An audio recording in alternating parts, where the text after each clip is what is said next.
Welcome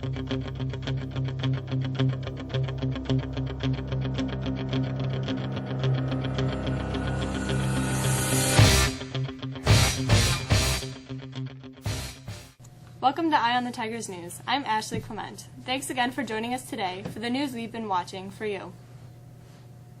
White House Chief of Staff John Kelly delivered a raw and searing monologue Thursday about the reality and pain of war sacrifice, praising those who serve and summoning the 2010 death of his own son to defend President Donald Trump against the accusations of insensitive outreach to a grieving military family.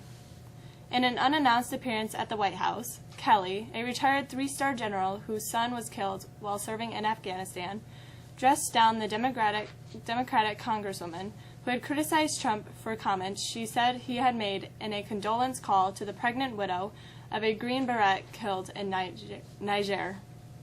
The Republican-led Senate on Thursday nearly backed the latest budget plan, a prerequisite to major tax legislation. The Senate methodically worked through a pack of amendments, with Republicans rebuffing Democrats' successive attempts to reshape the blueprint and derail the tax cuts in the Senate. The final vote was 51-49, with a deficit-hawk Senator Rand Paul of Kentucky, the lone opposing GOP vote.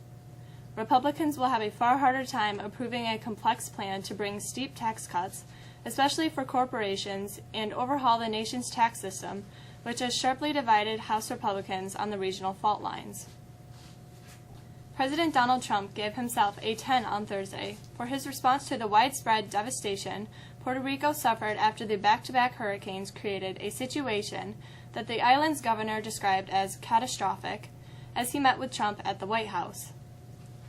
More than 80% of the households in Puerto Rico remain without electricity about a month after Hurricane Maria, the second storm, dealt the island a severe blow. Asked when the 3.4 million U.S. citizens living there could expect power to be fully restored, Trump replied, quote, "It's a very, very good question, actually," end quote. The number of U.S. adults without health insurance is up nearly 3.5 million this year, as rising premiums and political turmoil over the Obamacare undermined coverage gains that drove the nation's uninsured rate to a historical low. The survey found that the uninsured rate among adults was 12.3% during the period from July 1st to September 30th, an increase of 1.4 percentage points since the end of last year.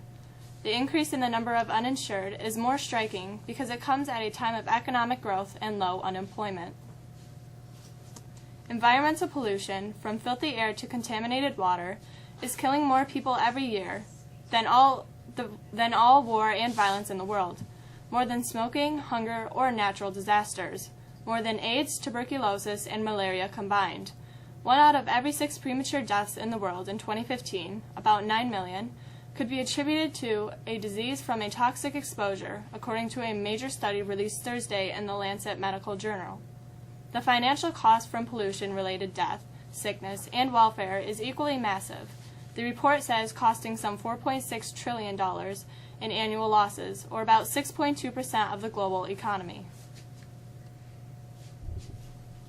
The great weather will continue through the weekend. What about next week? Here's Matt with the weather.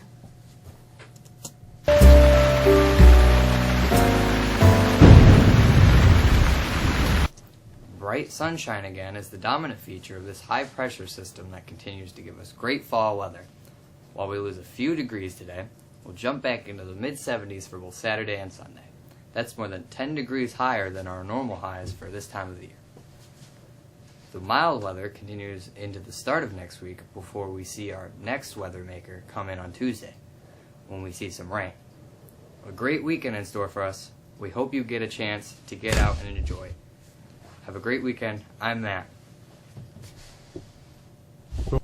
The Yankees can join the Dodgers in the World Series if they can win one of the last 2 games in the ALCS. Here's Mr. Charbonneau with the sports.